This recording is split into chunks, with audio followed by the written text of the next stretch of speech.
কাঁঠালের খোসা ফেলে না দিয়ে বাঁচিয়ে নিন সংসারের হাজার হাজার টাকা।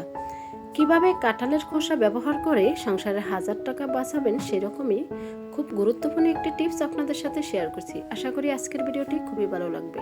হ্যালো এভরিওয়ান, আসসালামু আলাইকুম, welcome back to my channel. সবাই কেমন আছেন? আশা করি যে যেখানে আছেন সবাই অনেক অনেক ভালো আছেন এবং সুস্থ আছেন। কথা না বাড়িয়ে চলে যাচ্ছে মূল ভিডিওতে।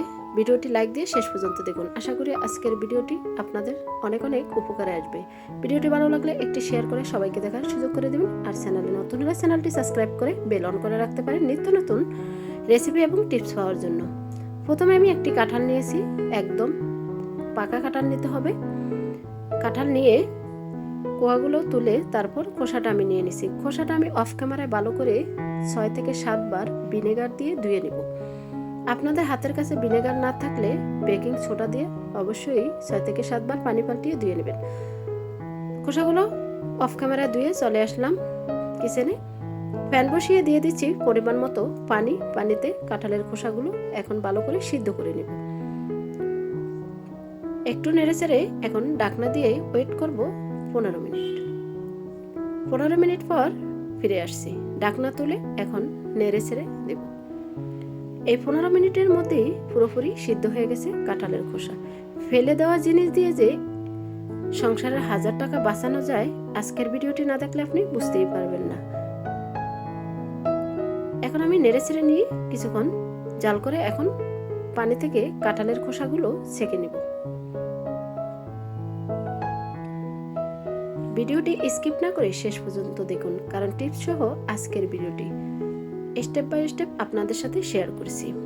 ঠিক এইভাবে আপনারা যদি সবগুলো টিপস ফলো করেন তাহলে আপনারও ফেলে দেওয়া জিনিস দিয়ে খুবই গুরুত্বপূর্ণ একটি রেসিপি তৈরি হয়ে যাবে।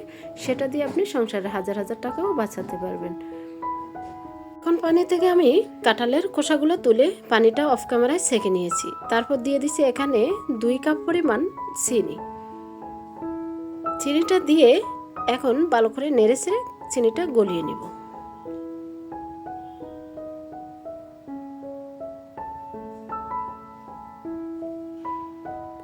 চিনিটা গলে আসছে।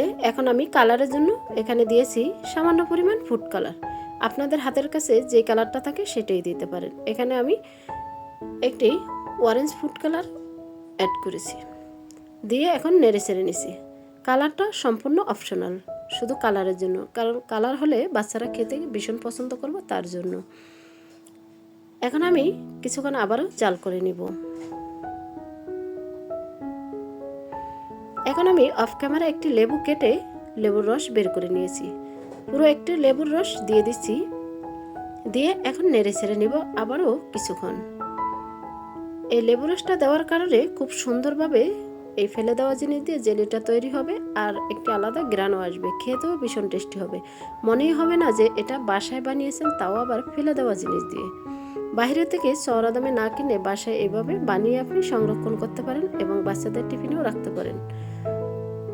প্রায় 20 থেকে 30 মিনিট জাল করে দেখতেই পাচ্ছেন ঘনত্বটা ঠিক এরকম আসছে।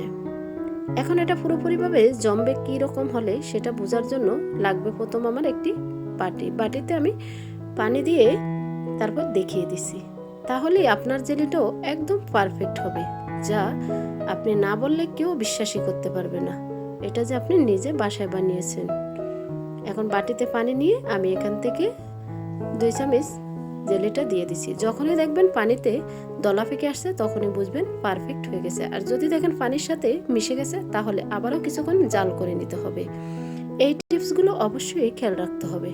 তাই পুরোপুরি জেলিটা তৈরি হয়ে গেছে। আমি চুলাটা অফ করে দিয়েছি। এখন হালকা ঠান্ডা হয়ে গেছে, আর ঘনত্বটা দেখেই বুঝতে পারছেন কত সুন্দরভাবে একদম কালারফুল একটি জেলি তৈরি হয়ে গেছে। এখন আমি একটি কাঁচের জার নিয়েছি, জারে সেট করার জন্য দিয়ে দিচ্ছি। পুরোপুরি ঠান্ডা করে আমি অফ ক্যামেরায় তারপরে রেখে দিব নর্মাল ফ্রিজে 3 থেকে 4 ঘন্টা। 4 ঘন্টা পর আপনাদেরকে দেখিয়ে দিব কতটা সুন্দরভাবে জমেছে জেলিটা। এখানে আমার 1 জার জেলি হয়েছে, আর সামান্য পরিমাণ একটু বাড়তি ছিল, সেটা আলাদা বাটিতে রেখে দিচ্ছি। এখন আমি অফ ক্যামেরায় 3 থেকে 4 ঘন্টা পর ফিরে আসছি। দেখেই বুঝতে পারছেন কত সুন্দরভাবে জমে গেছে। এখন আমি একটি পাউরুটিতে মাখিয়ে দেখিয়ে দিচ্ছি কতটা লবণীয় হয়েছে। অনেকে ভাবতে পারেন কাঁঠালের খোসা দিয়ে কি এটা কখনো খাওয়া যাবে? হ্যাঁ, খাওয়া যাবে অবশ্যই। আপনি একবার হলেও ট্রাই করে দেখতে পারেন। আশা করি খুবই ভালো লাগবে। আর ভিডিওটি ভালো লাগলে একটি শেয়ার করে সবাইকে দেখার সুযোগ করে দেওয়ার অনুরোধ রইল। তাই এক এক করে আমি 3টি পাউরুটিতেই সেট করে নিচ্ছি।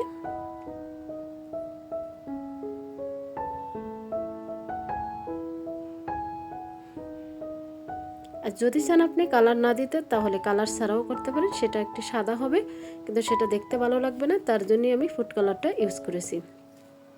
তো এক এক করে 3টি পাউরুটিতেই আমি সেট করে নিছি।